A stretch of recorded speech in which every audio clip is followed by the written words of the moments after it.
بین الاقوامی labour conference جون 2019 کے مطابق ہر کارکن کا یہ حق ہے کہ وہ ہراسانی اور تشدد سے پاک ماحول میں کام کرے۔ اسی کی بنا پر تشدد اور ہراسانی کنونشن 190، جس کو ILOC 190 بھی کہا جاتا ہے، تشکیل پایا۔ یہ کنونشن صنفی تشدد اور جنسی ہراسانی جیسے مسائل کو خصوصی اہمیت دیتا ہے۔ لیکن صنفی تشدد اور جنسی ہراسانی ہے کیا؟ صنف کی بنیاد پر تشدد یا جنڈر بیس وائلنس سے مراد کسی انسان پر اس کے جنس کی بنیاد پر کسی بھی قسم کا تشدد کرنا ہے۔ اس میں طاقت کا غلط استعمال شامل ہے، مثال کے طور پر مردوں کا عورتوں پر یا کام کی جگہ پر نگراں کا کارکنوں پر۔ ایسے تشدد کی کئی شکلیں ہیں، جیسے جسمانی، جس میں مار پیٹ شامل ہے، جنسی، جس میں جنسی استحال جیسے کہ عصمت دری وغیرہ آتے ہیں، ذہنی، جس میں ذہنی توہین و دباؤ شامل ہے، معاشی، جس میں ملازمت کے ختم ہو جانے کا خدشہ ہے۔ اکثر خواتین اور کمزور طبقے جیسے کہ LGBTQIA+ کو صنفی عدم مساوات کی وجہ سے صنفی تشدد کا سامنا کرنا پڑتا ہے۔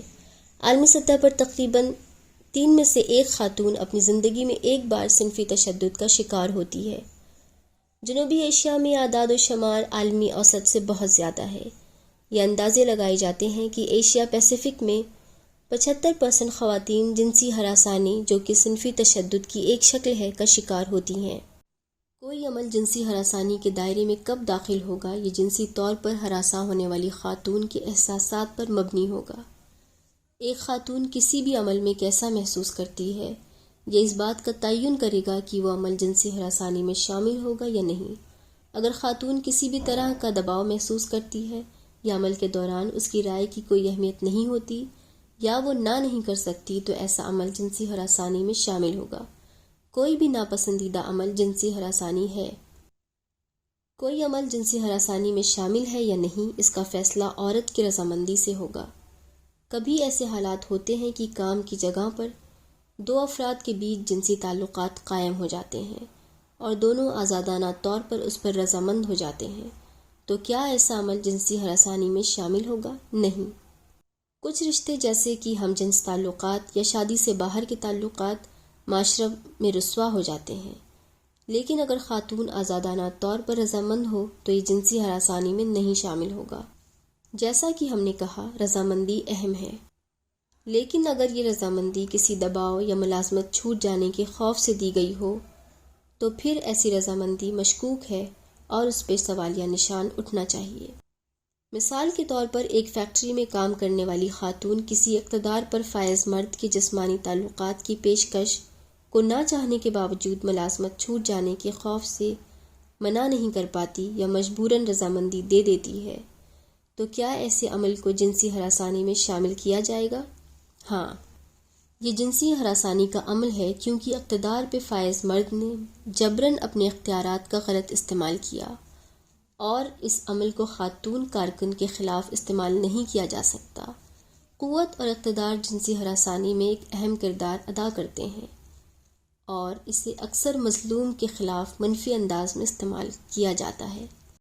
صنفی بنیاد پر تشدد اور جنسی ہراسانی، جسے gender base violence and harassment بھی کہا جاتا ہے، انسانی حقوق کی سنگین خلاف ورزی ہے اور اسے کہیں بھی کسی بھی حالت میں برداشت نہیں کیا جا سکتا۔ اس بات سے فرق نہیں پڑتا کہ مجرم مظلوم کو نقصان پہنچانے کا کوئی ارادہ نہیں رکھتا تھا، کوئی بھی صورت ہو، اس عمل کو ہرگز برداشت نہیں کیا جا سکتا ہے۔ یہاں تک کہ ہمارے ٹریڈ یونین کے دفاتر بھی اس خراجت سے پاک نہیں ہیں۔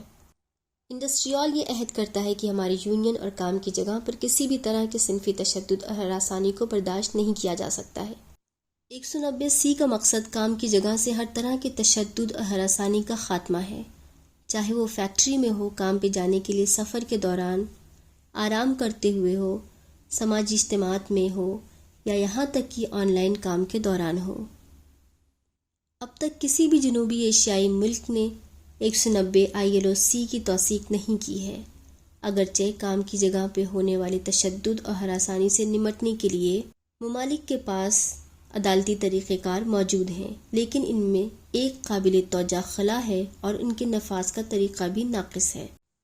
ہمیں یقین ہے کہ حکومتوں کی طرف سے 190C کی توثیق اور عمل درآمد اس خلا کو پورا کر سکتا ہے۔